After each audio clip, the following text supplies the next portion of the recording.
오늘은 고국 난민 우리 최재호 대신사께서 나라를 바로잡고 백성을 편안하게 하자 이런 뜻으로 어떻게 이 세상을 살릴 것인가에 대해서 숱한 고민과 주유팔로 전국을 순회하고 또 만나고 생각하고 수련하고 결국 깨닫게 되기까지 핵심으로 관찰했던 고국난민에 대해서 유학에 나오는 이야기, 또 우리 봉학에서 하는 이야기, 또 오늘날 되새겨 볼 수 있는 내용들이 무엇인가 한번 알아보도록 하겠습니다. 이걸 이야기하기까지 상당히 이걸 선택을 할까 말까 고민했는데요. 제가 지금 3개월 동안 밤잠을 제대로 자지 못합니다. 작년 12월 3일 날 비상계엄이 선포되고 3개월이 지났어요. 근데 점점 나라가 더 혼란스러워요. 제가 보기에는 최재호 대신사 살았을 때보다 더 어려운 상황입니다. 엄밀히 보면 6.25 전쟁 때보다 더 어려울 수 있어요. 왜 그러냐? 6.25 때는 쳐들어온 적을 맞서서 싸웠지 않습니까? 적이 분명했죠. 그런데 지금 세상은 엄청나게 혼란스럽습니다. 더구나 이것이 선동의 영역에서 이런 이야기를 하는 사람마저도 정치적으로 해석한다고 하는 것까지 말을 다 뒤집고 전도시키고 있습니다. 왜 잠을 못 잤냐? 작년 12월 3일 날 윤석열 당시 대통령이 비상계엄을 선포하고 군대를 동원하고 경찰을 동원해서 국회를 포위하고 정치인들을 싹 끌어내는 그 시점에 저는 누구한테 전화를 받고 4억 후에 알았어요. 여기 사무실에서 일을 하고 있다가 뉴스를 안 본 상태죠.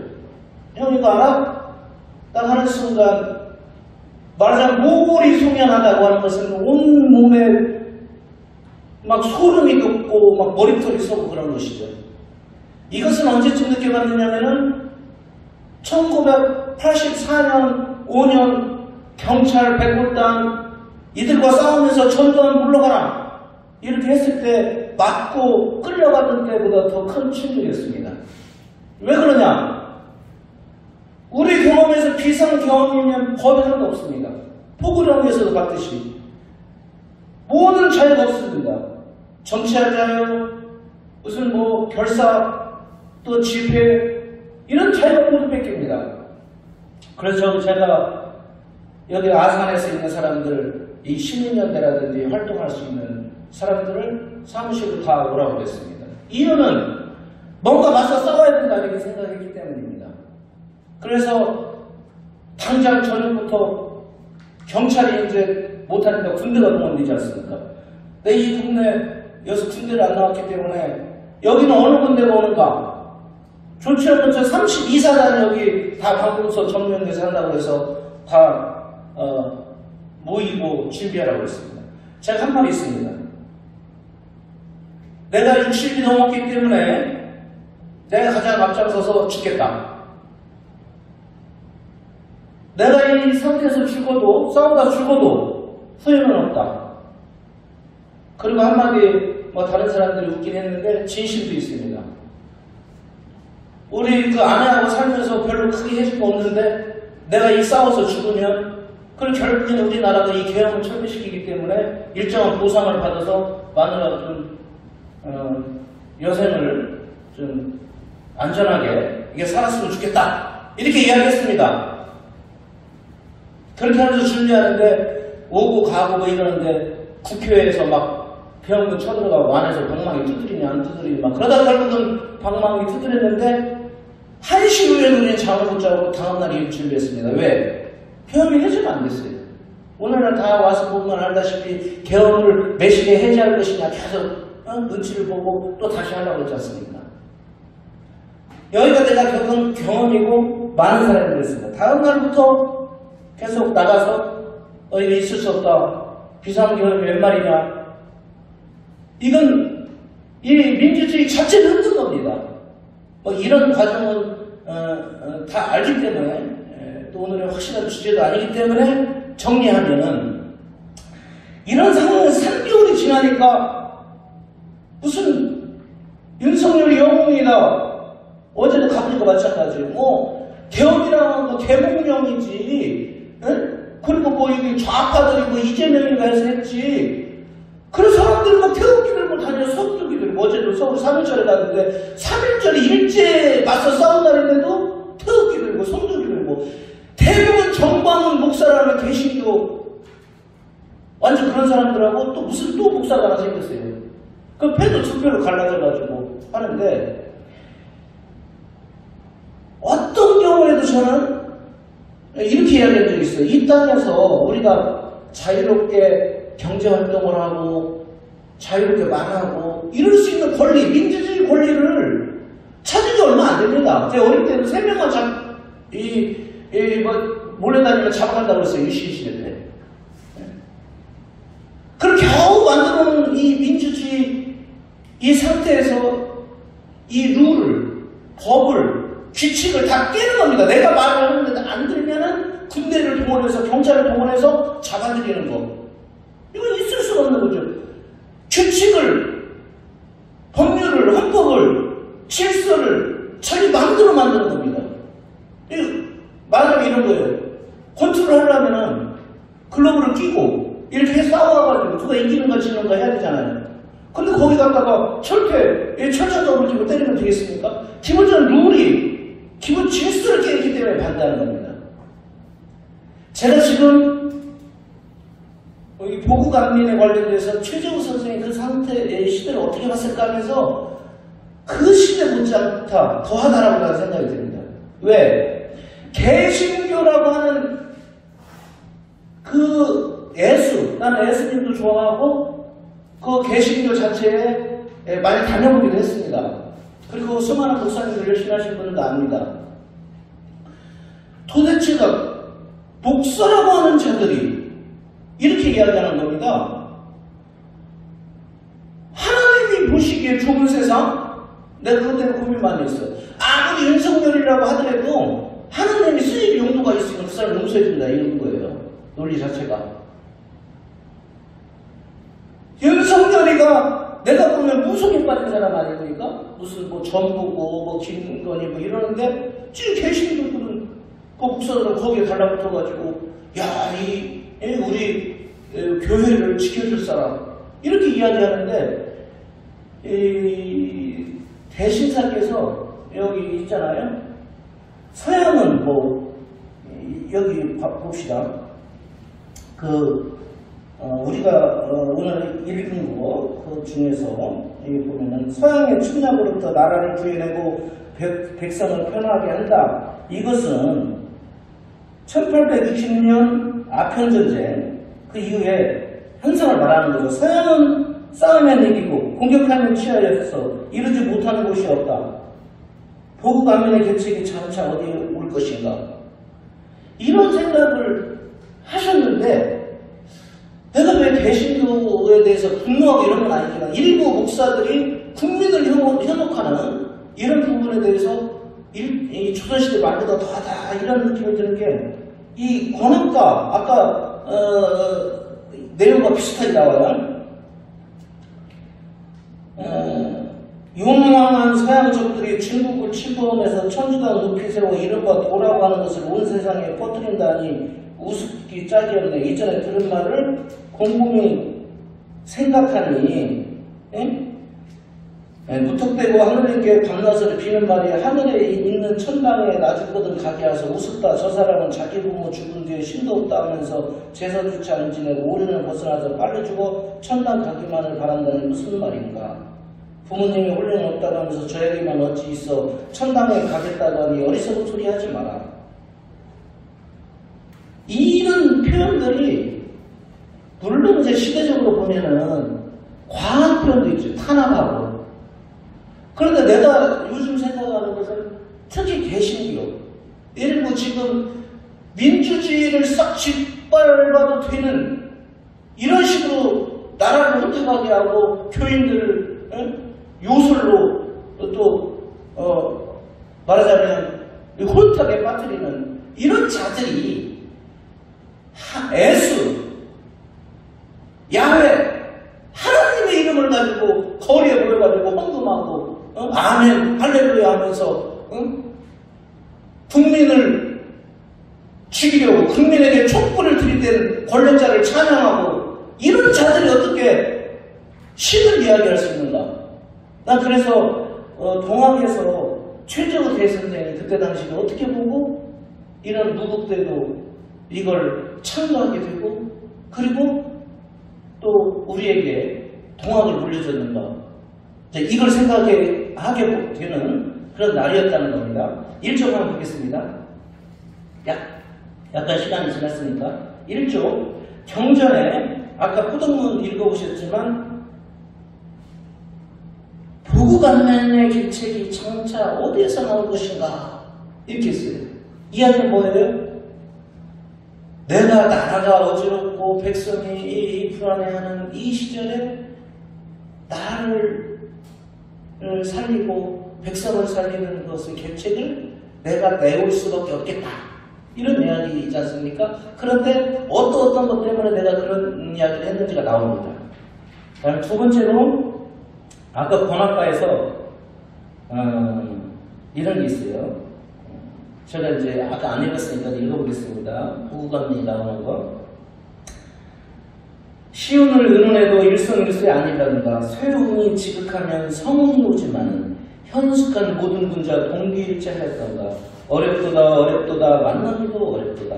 방방곡곡 찾아들어 만나기만 만날진데 흉증에 포문했고 다른 말 바이었고 숨은 수다 파원에 당당정리 밝혀내어 일세상 저 인물이 도탄 중 아닐런가. 모든 사람들이 도탄에 빠졌다. 이렇게 분석하고 나서 뭐라고 말씀하시죠? 함지사지 출생들아 보구감이 어찌할꼬. 앞에는 서양의 침략을 직접적으로 생각해서 보구감민을 생각했다면 여기서는 도탄에 빠진 많은 백성, 죽어가는 이 백성들 이럴 때 보구감민을 어찌할꼬. 이런 고민이다 이거죠. 많은 말씀을 하셨지만 최재호 선생님께서 보구감민은 자기가 도를 펼치는 이유입니다. 예를 들어서 민주주의를 짓밟는 비상개혁을 옹호하고 그걸 한 사람을 찬양하고 그래도 나는 천국에만 가면 된다. 대신사께서 말씀하신 서도 말하자면 개신교 기독교 여기에 대한 문제죠. 근데 이런 생각이기 때문에 최재호 대선생님은 옛날 말로 이렇게 잘 모르지만 지상선, 신선, 너 아니냐. 이래서 천도교에서 이야기한 게 지상천국을 만들자 이렇게 한 것 아닙니까? 현실에서 나라가 제대로 살아가는 백성들을 돌봐주고 또 그럼으로써 백성들은 편안하게 자기 생업에 종사할 수 있고 그리고 누구나 의견을 개진하고 그 의견을 개진하는 것을 다 모아서 나라를 운영하고 거기에 기반은 단순히 현대 민주주의보다 더 뛰어난 아니면 더 영성이 있는 사람 하나하나가 각성을 해서 나가는 어떤 거예요? 실천주 모두가 하늘을 모신 존재로서의 대우를 하고 또 다른 사람도 그렇게 생각을 하고 나도 또 그렇게 여기서 함께 천국 지상신선의 세상을 만들어 나가자는 이런 부분들이 있지 않습니까? 그러면은 두 번째 이런 것이 그냥 떨어져 나왔느냐? 제가 지금 8차례, 9차례 걸쳐서 말씀드리는 것은 최재호 대신사께서는 그때 있었던 사회에서 쓰던 이야기 예를 들어서 이니에지라든지 군자라든지 이런 이야기를 가지고 말씀을 하시지만은 그것이 사람마다 하늘을 보신 존재로서 재각성하면서 새로운 개념과 새로운 내용으로 발전을 해나간다는 거죠.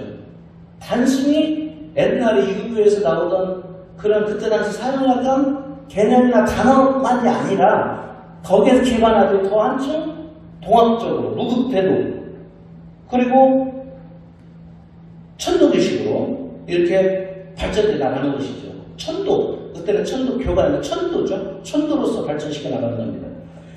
그랬을 때 알아보자 하는 거. 보국. 이름은 어떻게 동양사상에 있었고 조선에 있었고 안민은 어떤 이야기였고 또 이것을 합치고 보국안민은 어떤 뜻으로 쓰였는데 대신사께서 어떻게 발전시켰는가.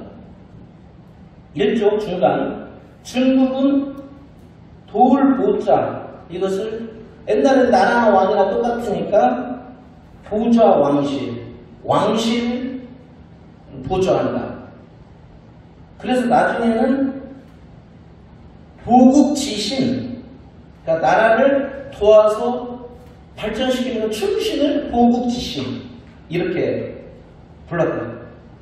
그리고 조선시대 우리 세종실록이나 경국대전 등에 보면 보국 공신인데 나라를 받들어서 이렇게 보호하는 공신입니다. 이 이야기는 뭐냐면은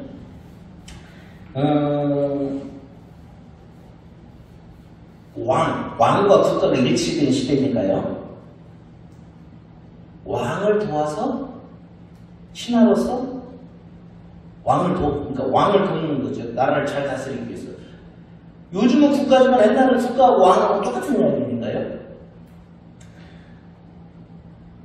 그리고 인민은 맹자의 안민재중 백성 안전과 고통을 덜어주는 그런 덕목으로서 좀 치세 안민으로서 이렇게 나왔다. 그리고 조선시대에서는 그 비슷한 말로 미남, 구태미남, 미남구태 이런 이야기가 있잖아요. 민을 편안하게 한다. 안민. 이건 뭐예요? 편안한 백성. 이게 비슷하지만은 느낌은 좀 다른 이야기입니다. 정리하겠습니다. 과거에 보국할 때 보자는 지킬 보자가 많았어요. 그런데 가끔 우리가 쓰는 도울 보자로 하는 보국이라는 말이 아까 말씀드린 그런 겁니다. 정리해서 말하면 그전에 나라를 지킨다.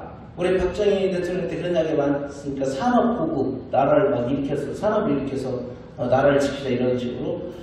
그랬을 때 보자, 지킬 보자는 나라를 지키고 왕을 지킨다는 거예요. 그런데 도울 보자로 쓰는 보국은 별로 없었지만은 많이 쓰진 않았지만 신하가 왕을 도와서 나라를 제대로 만든다는 일정한 적극적인 의미가 있었다는 거죠. 그러면 우리 수홍 선생이 이야기하신 보국 안민 이 말은 그동안 하나도 나오지 않아요.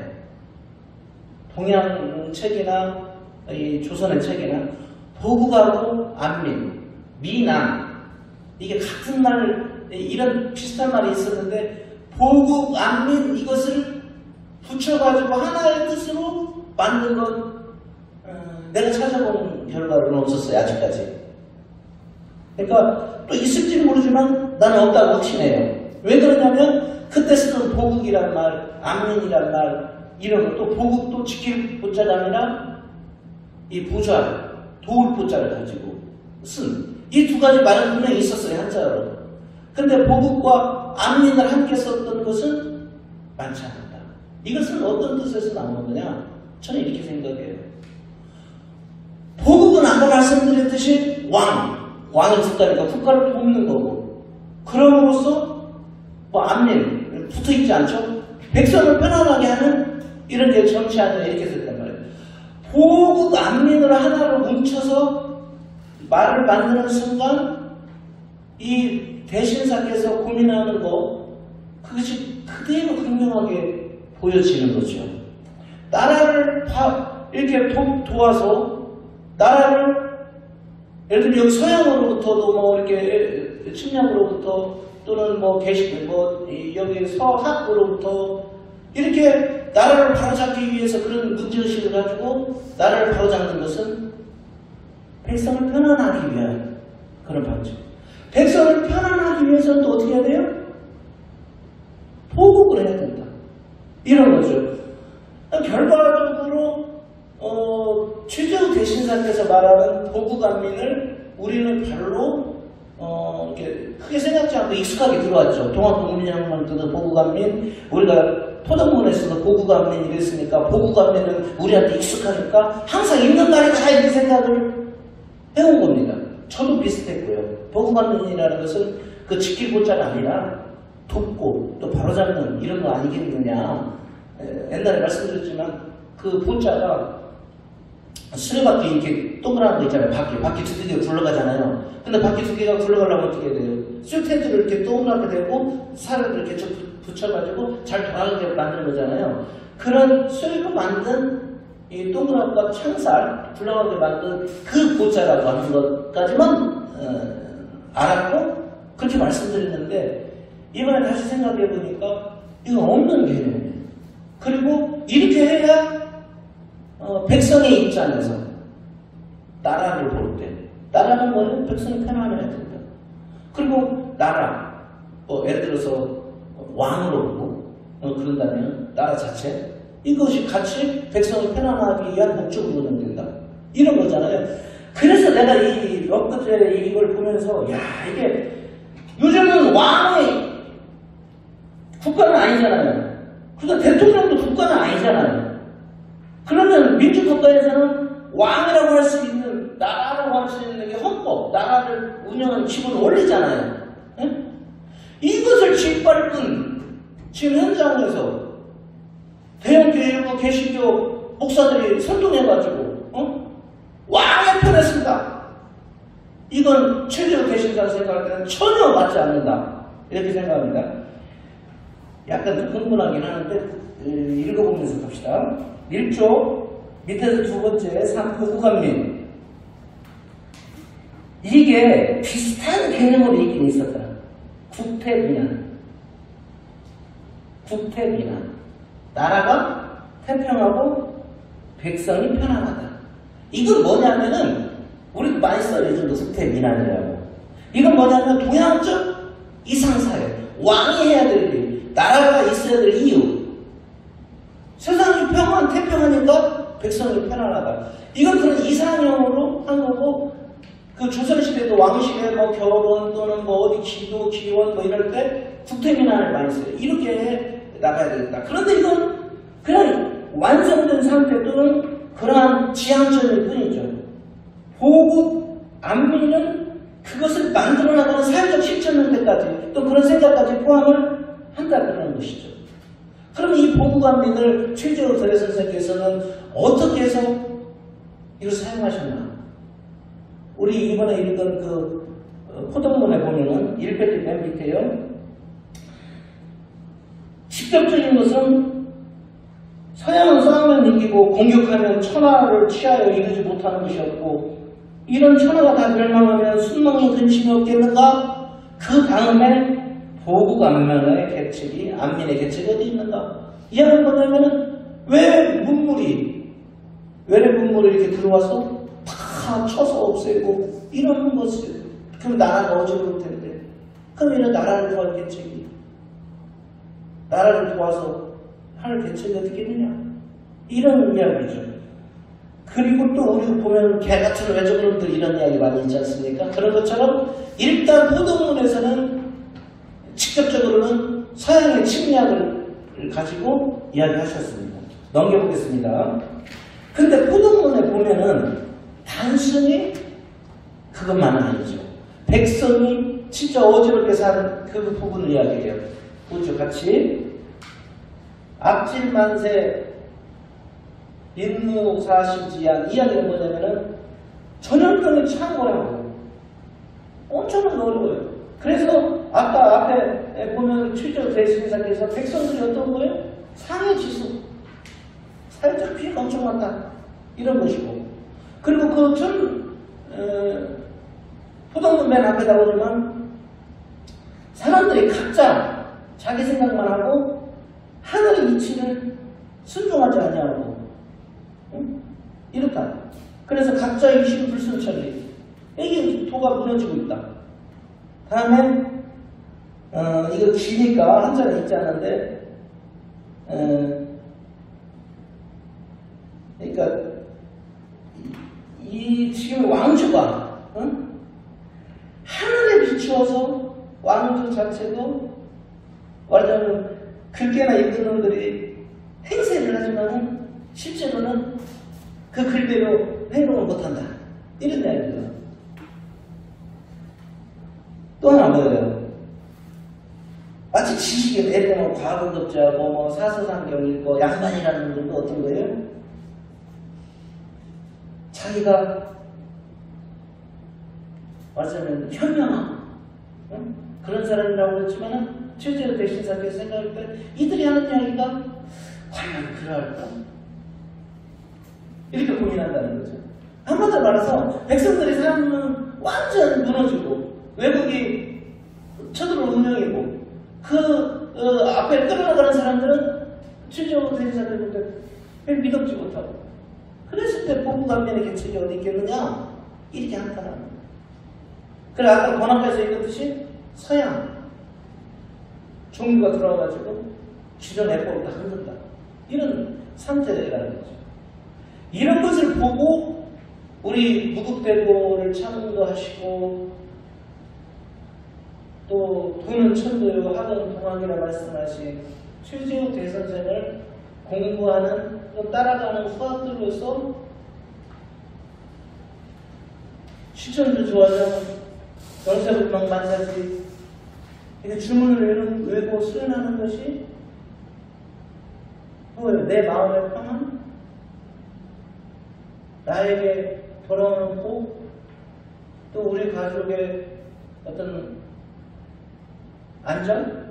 이런 데만 머물고 있으니 이때 최재호 대선생도 이렇게 고민했는데 오늘날 우리가 있는 나라가 완전 뒤집어지는 이런 헌법이 무너지는 상황에서도 편리할 게 없어요.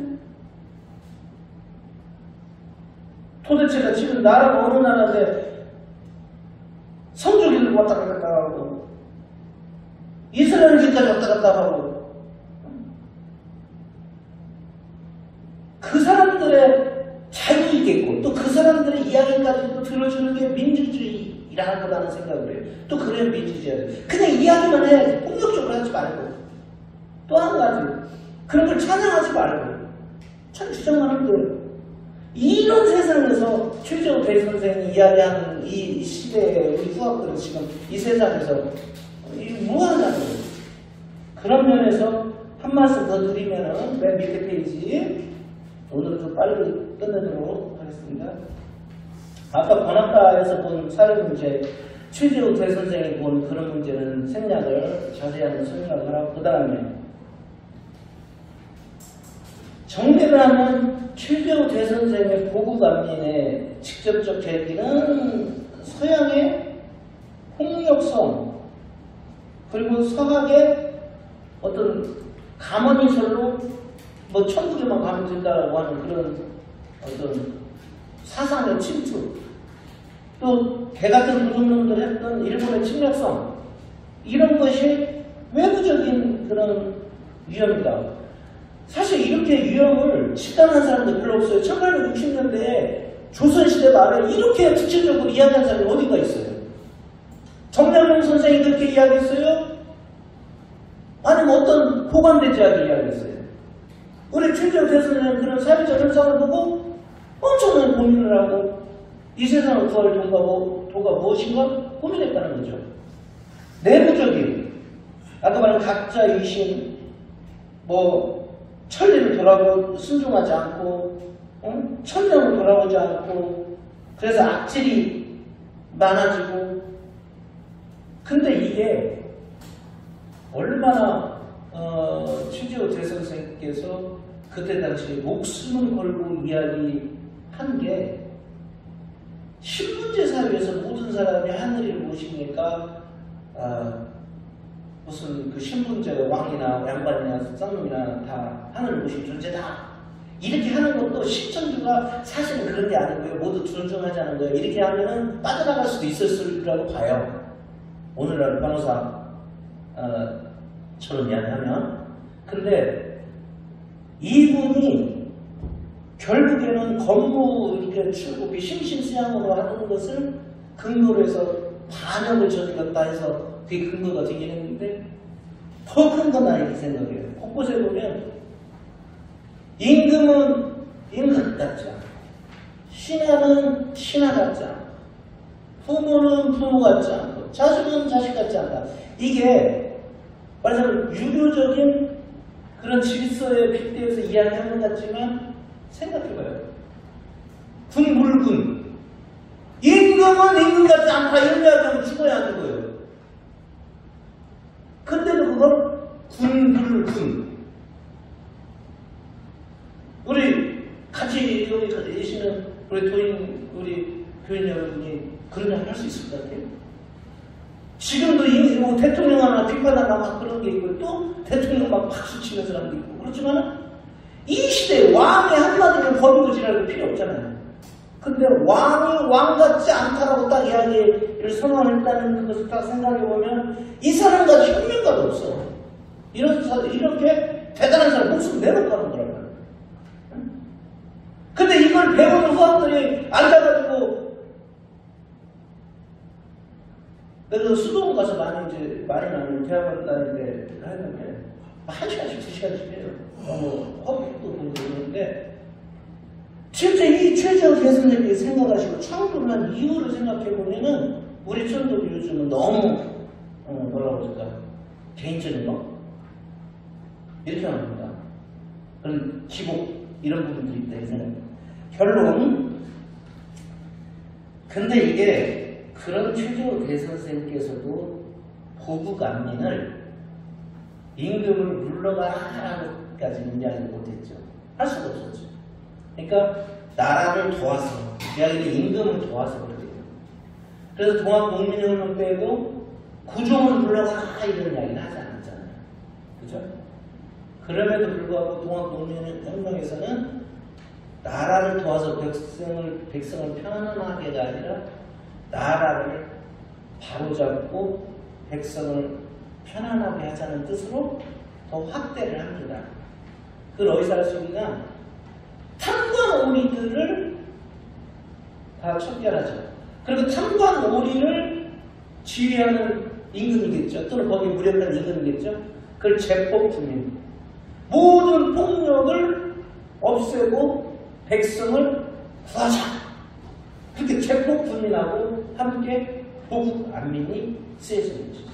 그리고 우리 동학은 그런 물리적인, 사회적인 대응만 하는 게 아니라 호덕천하, 덕을, 하늘의 덕을, 모두 시천주하는 사람의 하늘의 덕을 천하에 퍼뜨려서 하자.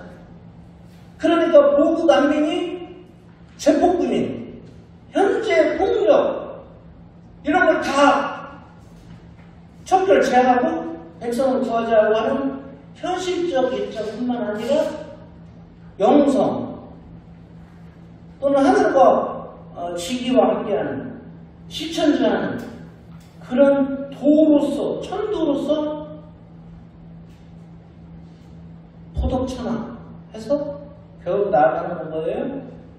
이 시기에는 지상천국이라는 말은 없었지만은 손명희 대선생 때 이것을 한마디로 요약해서 지상천국으로 이렇게 했다라는 겁니다. 그래서 우리 최재형 대선생님 이야기를 그대로 하면은 어떤 세상을 만들자는 거예요? 다시 개벽 세상. 이 시대를 다시 개벽하는 세상으로 만들 때만이 보국 안민이 완성되고 최재호 대선사의 꿈이 이루어지는 그런 부분이다. 그래서 공학 사상이 유교의 개념, 당시의 이야기로 쓰여졌지만은 결국 나아가는 것은 우리 무국대도 시천주의 그런 어떤 최재호 대신사 천도 개념으로서 승화된다. 그 중에 하나도 보국 안민이다. 이런 말씀으로 마치겠습니다.